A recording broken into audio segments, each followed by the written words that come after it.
नमस्कार दोस्तों, साहित्य हिंदी के इस चैनल पर आप सभी का स्वागत है। दोस्तों, आज हम जिस कहानी को लेकर आप सबके समक्ष उपस्थित हैं, वह कहानी है ओम प्रकाश द्वारा रचित बैल की खाल। तो आइए हम कहानी सुनते हैं। बैल की खाल। सुबह से दोपहर हो गई थी। काले और भूरे का कहीं अता पता नहीं था। चारों ओर उनकी खोज हो रही थी। गांव के बीचों बीच कुएं के पास पंडित बृज मोहन का बैल बीच रास्ते में मर गया था।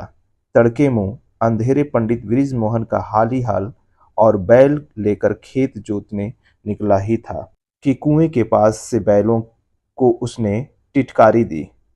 कुएं के पास खड़ंजे पर फिसलन थी। बैल का पांव फिसला और गिर पड़ा। हाली ने बैल को खड़ा करने की बहुत कोशिश की। बैल बूढ़ा और कमजोर था। पसली में चोट लगी और मर गया। पंडित बृज मोहन खबर मिलते ही दौड़ा आया था। खेतों की जुताई के वक्त बैलों का मर जाना किसी हादसे से कम न था। पंडित पर जैसे गाज गिर पड़ी थी। रास्ते में पड़े बैल को कुएं के पास से हटाना जरूरी था। काले और भूरे की तलाश शुरू हुई। वे दो ही तो थे पूरे गांव जो मरे हुए बैल को खींचकर गांव से बाहर ले जा सकते थे। जब तक बैल जीवित था तो कोई बात नहीं थी। कल तक अन्न उगाने वाला बैल मरते ही अपवित्र हो गया था। जिसे छूना तो दूर, उसके पास खड़े होना भी किसी पाप से कम न था। सूरज सिर के ऊपर पूरी ऊंचाई पर चढ़ चुका था। कुएं के पास पड़े बैल पर मक्खियां भिनभिनाने लगी थी। काले और भूरे पता नहीं कहाँ गए हुए थे। तीन तीन पर पंडित बृज मोहन स्वयं उनके घर जा चुके थे। हर बार एक ही जवाब मिलता, कहीं गए हैं। वे दोनों गांव भर के लिए अचानक महत्वपूर्ण हो गए थे। जैसे जैसे धूप चढ़ रही थी, कुएं के पास पड़ा मृत बैल गंधियाने लगा था। गांव भर में मायूसी भरा तनाव फैल गया था। हर कोई काले और भूरे को कोस रहा था। गांव की कोई जगह नहीं थी जहां उन्हें ढूंढा न गया हो। आखिर वे गए तो कहाँ गए? उनकी महत्ता का एहसास गांव को हो गया था। गांव में किसी का भी मवेशी मरता, उसे उठाकर गांव से बाहर ले जाना उनकी ही जिम्मेदारी थी। इसके लिए उन्हें कोई पैसे या अनाज नहीं मिलता था। यह काम उनके पुरखे पिछले कई पीढ़ियों से निष्प्रिय भाव से करते चले आ रहे थे। मृत मवेशी की खाल उतार कर वे उसे शहर ले जाते थे। शहर में चमड़े की रंगाई सफाई का काफी बड़ा कारोबार था, जिसमें शहर के नामी गिरामी व्यापारी लगे हुए थे। चमड़े के जो भी दाम मिलते, उससे ही उनकी जीविका चल रही थी। गांव के बड़े बूढ़े बैल को लेकर कुछ ज्यादा ही चिंतित थे। अगर शाम तक बैल यहीं पड़ा रहा तो क्या होगा? सुबह से लोगों ने पीने का पानी तक नहीं लिया था कुएं से। दोपहर का सूरज ढलने लगा था। परछाई धीरे धीरे लंबी होने लगी थी। बृजमोहन की आंखों में निराशा की तोड़ती हुई चमक दिखाई थी। सामने गली से काले और भूरे चले आ रहे थे। उनके चेहरे बुझे हुए और आंखें गड्ढों में धसी हुई थी। सख्त हाथों की हथेलियां चौड़ी और मांसविहीन थी, जिससे हाथों की नसें और अधिक उभरी हुई दिखाई पड़ रही थी। दोनों ने घुटने तक मटमैले सफेद धोती का टुकड़ा लपेट रखा था। कमर से ऊपर कमीज की जगह पुराने किस्म की मंडीनुमा चिकट बनियान पहन रखी थी, जिसमें जगह जगह छेद हो गए थे। उनके पैरों पैरों में विपन्नता झलक रही थी। वे सीधे आकर बैल के पास रुके। भूरे के हाथ में मोटे बांस की एक लंबी सी बाही थी। कहाँ मर गए थे भोसड़ी के? तड़के से ढूंढ ढूंढ के गुड्डे टूट गए और ईब आ रहे हो महाराज की तरियो। इस बैल को कौन उठावेगा? तुम्हारा बाप? पंडित बृज मोहन उन पर बिफर पड़ा था। बिना उत्तर दिए काले ने अपने कंधे पर रखी मोटी रस्सी उतारी और मृत बैल के आगे के दोनों पैर को एक साथ मिलाकर बांधने लगा। बैल के पांव अकड़ गए थे। उन्हें एक साथ मिलाने में उसे काफी ताकत लगानी पड़ रही थी। पैरों को कसकर बांधने के बाद रस्सी का दूसरा छोर उसने भूरे की ओर उछाला। भूरे ने पिछले दोनों पैरों को एक साथ मिलाकर बांधा। इशारे से काले को बाही उठाने के लिए कहा। समूचा गांव खड़ा उनका करतब देख रहा था। देखते ही देखते उन्होंने बैलों के बंधे पांव में बाही फंसाई और पालकी की तरह उठाकर ढुलकी की चाल से चल पड़े। गांव के लोगों ने राहत की सांस ली। गांव के दक्षिण पश्चिम छोर से होकर बहता नाला बरसात को छोड़कर पूरे साल सूखा ही पड़ा रहता। इसी नाले में उन्होंने बैल को लाकर डाल दिया। वे दोनों काफी थक गए थे। 2 घड़ी बैठकर सुस्ताने लगे। काले ने जेब से आखिरी बची बीड़ी निकाली, जिसे दोनों साझे रूप में पीने लगे। उनके पीछे पीछे गांव के 4-5 कुत्ते भी आ गए थे, जो बैल के आसपास मंडराने लगे थे। भूरे का पूरा ध्यान कुत्तों पर टिका था, कहीं कोई मुंह न मार दे। काले ने बैल के पैरों से रस्सी खोलकर अलग की। भूरे का छुटकू छुरी लेकर आ गया था। उसके हाथ से छुरी चाकू लेते हुए भूरे ने कहा था, छुटकू तू घर जा, हम यहाँ से सीधे शहर जाएंगे, आने में देर हो जाएगी, सौदा सुलभ भी वहीं से लेते आवेंगे। काले ने भूरे के हाथ से छुरी लेकर उसकी धार पर उंगली फिराई। धार कुछ कम थी। नीले में पड़े एक पत्थर पर छुरी को घिसकर धार तेज करने लगा। भूरे ने बैल के मुंह से शुरू करके पेट और पीठ तक एक लंबा चीरा लगाया। ये खाल उतारने में सिद्धस्त थे। कैसा भी जानवर हो उसे केले की तरह छील देते थे।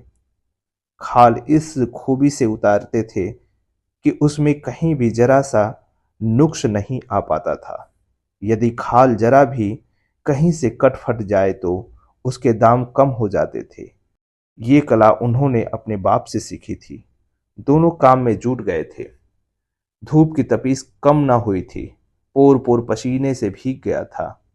खाल अभी आधी भी नहीं उतरी थी कि आकाश से गिद्धों के झुंड उतरने लगे थे। देखते ही देखते झुंड के झुंड गिद्ध घेरा डालकर मंडराने लगे। वे कभी कुत्तों को खदेड़ते तो कभी गिद्धों को दूर हटाते, तो दूसरी ओर से एक साथ कई गिद्ध बैल पर टूट पड़ते। कुत्ते अलग से अवसर की ताक में बैठे थे। गिद्धों को भगाने में कुत्ते भी उनका साथ दे रहे थे। कोई कुत्ता गिद्ध पर झपटता तो गिद्ध पंजों पर दौड़ते हुए अजीब सी आवाज में चिल्लाता। खाल उतारते उतारते काफी समय हो गया था। सांझ होने में अभी देर थी। ताजा उतरी खाल को लेकर वे बैल से थोड़ा दूर हट गए। उनके हटते ही गिद्ध बैल पर टूट पड़े। गिद्धों के गले की आवाज भयानक वातावरण बना रही थी।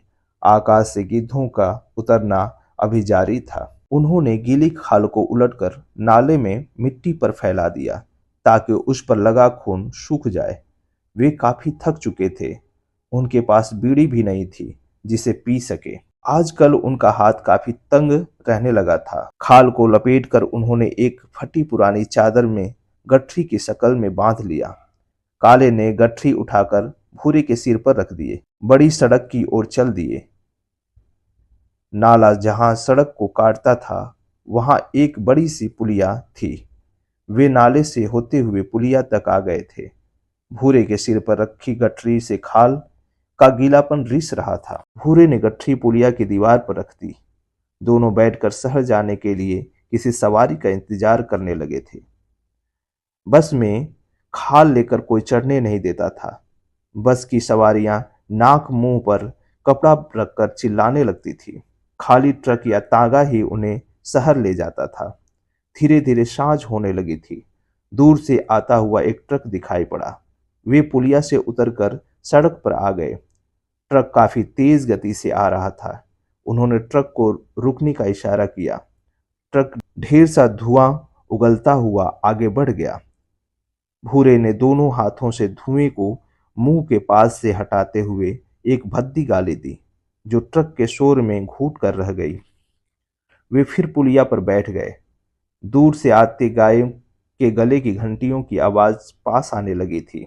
गायें गांव की ओर लौट रही थी। लल्लू गडरिये का यह गोधन सबसे बड़ा था। गांव के लोग लल्लू के गोधन में अपने ढोर डंगर भेजकर निश्चित हो जाते थे। सड़क पार कराने में लल्लू खास ख्याल रखता था। सड़क पर यातायात कुछ ज्यादा ही बढ़ गया था। हर वक्त दुर्घटना होने का डर बना रहता था। गायों के गले की घंटियां और उड़ती धूल सांझ के धुंधलके को गहराने लगी थी। पुलिया पर बैठे काले और भूरे की चिंताएं भी सांझ की तरह गहरी हो रही थी। वे जल्दी शहर पहुंचना चाहते थे, जिससे खाल बेचकर घर के लिए सौदा सुलभ ला सके। कई दिन हो गए थे, ठीक से चूल्हा भी नहीं जला था। जैसे तैसे जिंदगी घसीट रही थी। 2 महीने बाद आज यह बूढ़ा बैल मरा था, जिसने उनकी डूबती आशाओं को पल भर के लिए बचा लिया था। काले ने गोधन को जाते देखकर भूरे से कहा, क्या टेम आ गया है, इब तो ढोर डंगर भी ना मरते। जिबते यो जानवरों का डॉक्टर गांव में आया है, मारे तो पेट पर ही लात मार दी है शोहर ने। गांव में जानवरों का डॉक्टर आ जाने से इनका धंधा ही चौपट हो गया था। घर में फाकों की नौबत आने लगी थी। गांव का बनिया तो वैसे ही उन्हें उधारी नहीं देता था। अनाज के दाने मांगे भी तो किससे। गांव भर की नजर में ये सबसे निकम्मे जीव थे, मरे जानवरों की खाल खींचने वाले। पुलिया पर बैठे बैठे वे अपने अपने ख्यालों में खो गए थे। काले की समझ में बहुत सी बातें नहीं आती थी। वह जितने सोचने की कोशिश करता, बातें उतनी ही उलझ जाती। भूरे, हमें यूं काम छोड़ देना चाहिए। क्यों? जो हमने इस काम को छोड़ दिया तो करेगा कौन? क्या मरे हुए ढोर डंगर गांव में ही पड़े सड़ते रहेंगे? सड़ने दे। इस सड़ांध में हम गले गले तक डूब जाते हैं, किसे परवाह है। कोई अपने थोड़े भी ना बैठावे। कुछ देर रुककर काले फिर बोला, और वो शहर का लाला 100 बातें सुनावेगा। पिछली बार जब वह भैंस की खाल लेके गए थे तो क्या कह रहा था? यह पुड़िया ले जाओ, जिस जानवर को खिलाओगे टे बोल जाएगा। वह सरकारी डॉक्टर कुछ भी नहीं कर पाएगा। पूरा राक्षस है राक्षस वल्ला। 2-3 ट्रक बिना रुके निकल गए थे। जैसे जैसे सांझ हो रही थी, उनकी परेशानी बढ़ रही थी। शहर जाकर वापस भी लौटना था। काले कुछ ज्यादा ही उखड़ रहा था। लंबी सड़क पर निगाह जमाते हुए बोला, भूरे, चल कहीं चलते हैं। सुना है दिल्ली गाजियाबाद में बड़े बड़े कारखाने हैं, वहां कोई ना कोई काम तो मिल ही जाएगा। मामसन का सलेक देखियानी पिछली बार जिब आया था, यहाँ था तो नंग धड़ंग घूम रहा था, और इब इब तो कमीज पतलून पहने लगा है। अंग्रेजी कट के बाल रखता है, हाथ में घड़ी बांधता है। क्या कहवे था उस घड़ी को? हैम्टी ओटम। अपने आप चलती है, दिन रात आवाज भी ना करे। काले की बात भूरे को ऐसी सुनाई पड़ रही थी जैसे वह कई कोस दूर खड़ा उसे आवाज दे रहा हो। उसके ख्यालों में तो गांव के वे बच्चे घूम रहे थे जो बस्ता लिए किलकारियां मारते स्कूल जा रहे थे। न जाने कितनी बार स्कूल के पास खड़े होकर उसने छोटे छोटे बच्चों को पहाड़े रटते देखा था। जब वे एक सुर में बोलते थे तो उसे बहुत अच्छा लगता था। वह सोचता था किसी रोज उसका छुटकू भी इसी तरह बच्चों के बीच खड़ा होकर पहाड़े रटेगा। उसने स्कूल के मास्टर से भी बात कर ली थी। बस 2 पैसे हाथ में आ जाए तो छुटकू को इस साल स्कूल भेजना ही है। उसके पास तो स्कूल जाने लायक कपड़ा भी नहीं है। उन्हें पुलिया पर बैठे काफी समय हो गया था। शहर जाने वाली कोई सवारी अभी तक नहीं मिली थी। वे जिस गाड़ी को भी रुकने का इशारा करते, वह तेजी से निकल जाती थी। जैसे जैसे अंधेरा बढ़ रहा था, उनकी ऊब भी बढ़ रही थी। इतने दिन बाद आज एक बैल मरा था। यदि वे समय पर शहर न पहुंचे तो खाल सड़ भी सकती है। जो 2 पैसे हाथ में आने वाले हैं, वे भी न निकल जाएं। उनकी परेशानी अंधेरे से ज्यादा गहरी हो रही थी। दूर खेतों के बीच कच्चे रास्ते पर एक बछड़ी के रंभाने की आवाज उन्हें सुनाई दी। शायद लल्लू के गोधन से बछड़ी पीछे छूट गई थी। चौकन्नी मुद्रा में बछड़ी दौड़ी चली आ रही थी। वह उसी रफ्तार से बिना रुके पक्की सड़क पर आ गई थी। पलक झपकते ही तेज गति से आते ट्रक की चपेट में आकर बछड़ी गिर पड़ी। अचानक ब्रेक लगने से ट्रक भी लड़खड़ा गया था। ट्रक गिरते गिरते बचा। एक तेज आवाज से वे दोनों भी एक बारगी चीख उठे। कुछ आगे जाकर ट्रक रुक गया था। ड्राइवर को गालियां देता हुआ भूरे ट्रक की ओर दौड़ा। ड्राइवर ने खतरा भांप लिया और एक्सीलेटर दबाकर ट्रक की गति बढ़ा दी। भूरे ने गुस्से में ढेर सी गालियां ट्रक ड्राइवर को दे डाली। सड़क के किनारे पड़ा ढेला उठाकर फुर्ती से ट्रक पर दे मारा। ट्रक आगे निकल चुका था। ढेला पक्की सड़क पर गिरकर टुकड़ों में बिखर गया था। बछड़ी सड़क के किनारे पड़ी तड़प रही थी। उसका सिर एक ओर लुढ़क गया था। काले ने बछड़ी की पीठ पर हाथ फेरा। उसकी चिकनी नर्म पीठ पर हाथ फेरते हुए काले को लगा जैसे बछड़ी नहीं, कोई छोटा बच्चा है जो दर्द से तड़प रहा है। काले ने भूरे की ओर देखा। भूरे अभी भी दूर खड़ा गालियां बक रहा था। काले ने भूरे को आवाज दी, भूरे, कहीं थोड़ा पानी हो तो लेकर आ, जल्दी कर, देख कैसे तड़प रही है। भूरे पानी की तलाश में इधर उधर दौड़ने लगा। नाले में वह दूर तक चला गया। बैल की बची खुची हड्डियों पर दो तीन कुत्ते अभी भी लिपटे हुए थे। उसे पास आते देखकर वे गुर्राने लगे। वह उनसे बचकर नाले से खेत में चढ़ गया। खेत भी सूखे पड़े थे। दूर दूर तक पानी का नामो निशान नहीं था। बछड़ी को दर्द से तड़पता देखकर काले की समझ में कुछ नहीं आ रहा था। क्या करे? अचानक उसके दिमाग में डॉक्टर का ख्याल आया।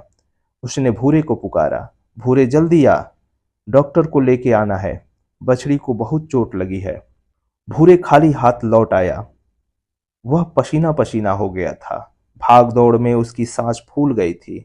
हाँफते हुए बोला, पानी तो कहीं भी ना है। काले बछड़ी की पीठ सहला रहा था, जैसे उसे हौसला बंधा रहा हो। बछड़ी के मुंह से खून रिस कर मिट्टी में बहने लगा था। अंधेरे में बछड़ी का खून गहरे रंग का दिखाई दे रहा था। काले, इब डॉक्टर आके क्या करेगा? देख, लहू कितना बह गया है। भूरे, तू ज्यादा अक्लमंद न दिखा, तू यहां ठहर, मैं जाता हूं डॉक्टर को लाने। काले की आवाज में उत्तेजना थी। काले गांव की ओर जाने के लिए उठा। गांव वहां से करीब 1 कोस दूर था। अंधेरा बढ़ते बढ़ते काली घनी चादर में बदल गया था। गांव की इक्का दुक्का बत्ती टिमटिमा रही थी। काले ने जल्दी जल्दी कदम बढ़ाए। अभी 10-15 कदम दूर भी नहीं गया था कि भूरे की आवाज आई, काले जल्दी आ। काले उल्टे पांव लौटा। क्या हुआ? काले ने आते ही कहा, देख लो, यह तो हिल भी नहीं रही है। भूरे ने सहमते हुए कहा। बछड़ी का बदन ऐंठ कर शांत हो गया था। कहीं कोई हलचल नहीं थी। वे दोनों चुपचाप एक दूसरे की ओर देखते रहे। उनके बीच खामोशी छा गई थी। चुप्पी तोड़ काले ने वह उठकर खड़ा हो गया। भूरे, तू यहीं ठहर, मैं गांव में खबर करके आता हूं। उसकी आवाज में हताशा थी। अचानक बछड़ी का इस तरह मर जाना उन्हें दुखी कर गया था। पुलिया पर रखी बैल की खाल पर पुलिया पर रखी बैल की खाल पर काले ने एक नजर डाली। चादर में बंधी बैल की खाल गधियाने लगी थी। उसने एक लंबी सांस ली और गांव की ओर चल पड़ा, बछड़ी के मरने की खबर देने। अभी आप सुन रहे थे ओम प्रकाश वाल्मीकि द्वारा रचित कहानी बैल की खाल। मुझे आशा है आपको यह कहानी बहुत पसंद आएगी। दोस्तों, यदि आप इस चैनल पर नए हैं तो इस चैनल को सब्सक्राइब जरूर करें तथा इसे शेयर भी करें। पुनः मिलेंगे एक नए कहानी के साथ। तब तक के लिए विदा दीजिए। धन्यवाद।